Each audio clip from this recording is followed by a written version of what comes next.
We are doing interviews today at Syracuse University, and we are asking the simple question of what connects you to other people. So we're going to start now. How do you connect with other people? Vibe. Your I'm a vibe? different person. I ain't gonna lie, I'm heavy on personality, easy going, easy to get to know, you know. Yeah, that's the whole game though. Ain't that right, Dave? Hell yeah. Two favorite ways to connect with people is through food and music. I really like to make meals with people, actually, and nature. I love to eat meals with people, make meals, and just sit and just connect with you guys. I feel like it's such an easy way for everyone to just get off their phones and talk to each other and enjoy each other's company. I like connecting with other people through humor. So if I can make you laugh, I feel like we'll get along. I love making people laugh. So if I can make you laugh, I feel like we've already got a connection. And then if we have the same values, I tend to appreciate that a lot because everyone expresses themselves differently. But if we could appreciate each other in the same way, I really like that. Which for me is like spending time with someone else. We don't even got to do anything. It's just if you're oh, let's go get lunch, or do you want to sit and do homework? I like that a lot. I would say people that share common goals or thought processes as me. Like when you both have the same level of care or passion for a subject or an activity that you both do together, that's when I feel that connection best. I feel like the way I connect with other people is just my ability on how to break the barriers that are set between people themselves without even interacting with each other. Say, for example, if I meet someone that I never talked to before, I just go up to them and have a normal conversation, hey, what's your name? They would tell me their name, and I'll just break that barrier. So as long as you break that first barrier, that's when the connection forms. When you're interacting with someone on a one-on-one basis, in those interactions, what are things that really connect you to the other person? Well, definitely body language. I can gather a lot from kind of how their posture looks, and it's definitely in their tone too. I know I'm really getting through to someone when they soften up, and I can tell that they they're allowing themselves to be a little more vulnerable around me. That's how I know really connecting. It's just you just know. Some people, the conversation is fluid and their personality is genuinely able to show out, and when you're having that one-on-one time, usually the phone is away. The phone is usually, it might be on the table so you can check the time, but it's not really an entertaining thing. I'd say probably body language. Yeah. That's a main one. If I peep your body language isn't necessarily the best, I'm not really gonna be as receptive. But I've had many different experiences, so I feel like I connect with mad people. I definitely think maybe eye contact, open body language. I think that's really important. Just kind of show that they're not completely closed off and that they're fully engaged in, I guess, the conversation, what we're talking about. But yeah, I guess those two main things. Definitely listening. I'm more of a listener. I don't really talking like that. But I'm more of a listener, and eye contact, showing that you actually care about what someone's saying, stuff like that. I feel like it's the same sort of thing as putting your phones down and really just understanding each other. And listening, right? Yeah, listening. Listening is really important. It's just a lot of people when they're talking to someone is they're constantly just thinking of what they have to say next. And if you just sit down there and listen to what that person has to say and really understand what they're trying to project rather than just thinking about what you want to put out, it really changes that sort of connection. I was gonna say I can tell when somebody's physically relaxed with you, they're not all stiff and stuff like that. So body language. When you're just being authentic, when I don't know, I'm a person that I'm no holds barred. So I don't hold back. If it's that's my best friend and I think he looks terrible in that thing, I'll be dude, you look terrible. I'm real authentic. You're getting 100% me 100% of the time. There's no reason to lie. When people are trying to connect with each other, what do you think are some fears that stifle someone from doing that many people might be dealing with? Embarrassment, I think. I feel a lot of people are afraid to be themselves because we live in such a especially on this campus if you express how you feel and who you actually are, and you might be weird and quirky and that's who you actually are, but you kind of need to put up I know it sounds corny, but you need to put up this persona because you just know someone's gonna look at you weird or be oh, that kid's not cool because he's not acting like us, or he believes other stuff. How do you think that front stifles an authentic connection? Because you don't meet the real person. I feel a lot of people think of me as I'm a bit of a dick or not a nice guy, but it's you just don't actually know me. You know what I mean? I feel like you could have like misconceptions about people. Like I had, like, if I'm gonna be honest, there's a lot of kids in college I had misconceptions about, like, oh, that kid's like weird, that kid's like not cool, and then like I actually met them and like I hung out with them. So my thing is that I think I'm vulnerable way too fast, because it's like we're in Syracuse. Like I don't, like, you know, you're gonna meet a lot of people who are not from here and who have completely different backgrounds to you for the most part. And so for me, my thinking for it is like, we don't know the same people. We're not gonna go home to like the same hometown friends. I could tell you anything. Like I don't care who you're gonna tell, because we don't know the same people for the most part. So it's like I open up pretty fast, and I feel like obviously I'm not gonna spill everything in my life, but it's like I'm willing to open up a bit, and if they're willing to open up back, I think it creates really good conversations. Because like if everything is too personal, then like why are we talking? I don't know. That's how I see it. But like not too serious all the time. Sometimes like a balance between personal and like joking and humor and stuff. Especially like I understand because I'm from New York. So if you're also from New York, especially the same area, I understand why you might be a little hesitant, because we don't know who we know. But it's like if you're from freaking like, I don't know, Arizona, and we're not even the same age, or we don't have the same like friend group, nothing, why are you holding back? This should be your chance to let everything out, because who am I going to tell that knows you? And I know it's a small world, but it's like the point is like, you know, the chances of our lives overlapping that much is not that big.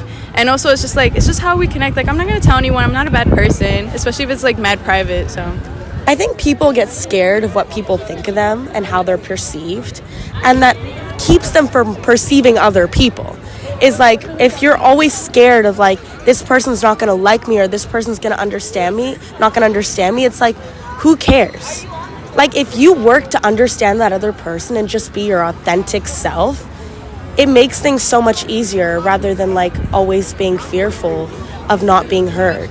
Because if people are going to hear you, they're going to hear you. And if they're not, and that's okay. That's not a person that you're meant to connect with.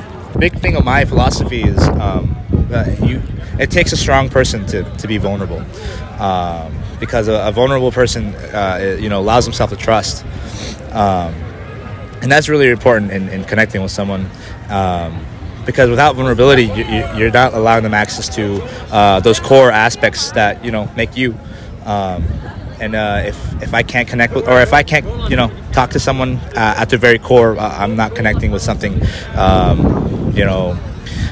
intrinsic. It's just extrinsic things. It's that small talk stuff.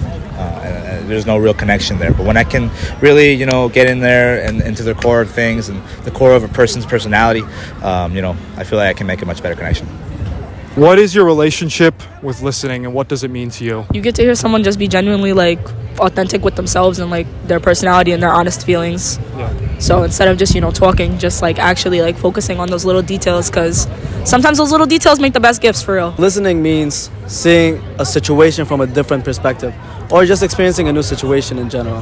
For example, if someone's ranting about their day, you're like, oh, this is someone from a different culture, from a different background, someone who's a different major going through a day. You just see how they live their life. We're all like about 8 billion people right now, so I feel like it's a blessing just seeing how someone else spends their time other than you, to be honest. I feel like sometimes I can be like an interrupter. Like I'll like talk over somebody like on accident, but like when I'm really connected with you, like I'm always so like invested in what you have to say that I notice that when I feel a genuine connection, like I don't tend to like interrupt them. And do you notice that when people are returning that with you, as opposed? I would say yeah. What ways would you say you notice in other people when they do that? I would say the same, like when they're really engaged and like good like eye contact and things like that. It's a lot easier said than done, but I think listening is just completely, shutting yourself down and just waiting for your turn, basically.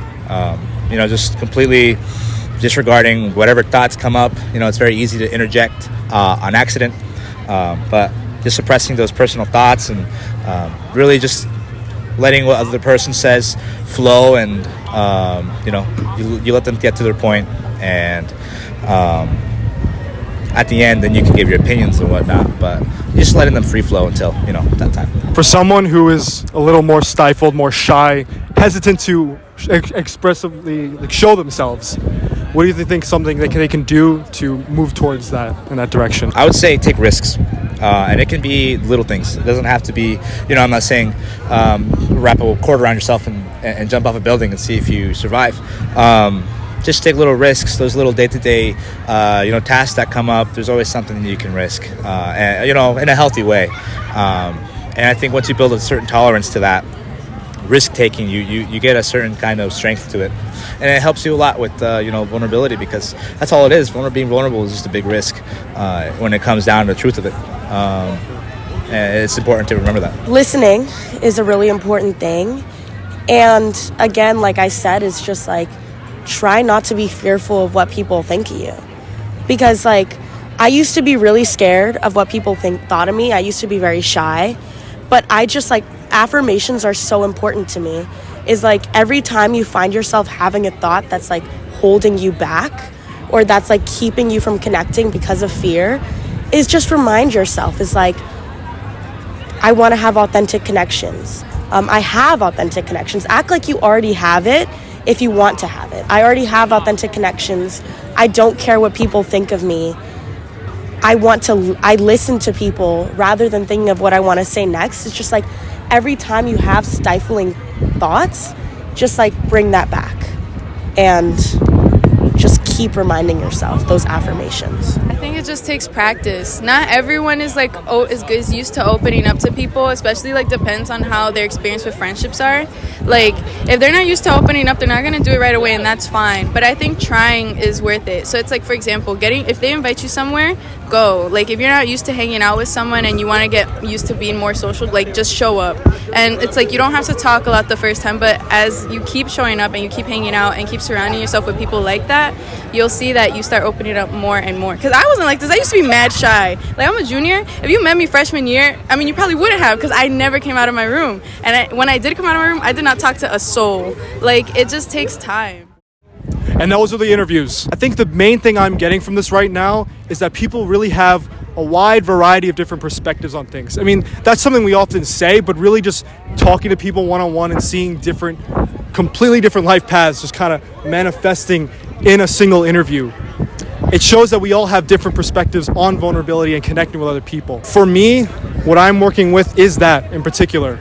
And seeing that people have different ways of doing it, it gives me hope, and for other people who struggle with it, that if you work at it every single day, there is a way that you can grow past the sense of I'm too shy, I can't connect with people, I have low self-esteem. It's just a skill like anything else. And here's the thing, you can do this, but you have to go out there, you have to go out here and interact. It's not going to take any conceptual framework, no Reddit post, no YouTube video is going to help you do it. If you continue to do it and continue to try and believe in yourself, it can happen.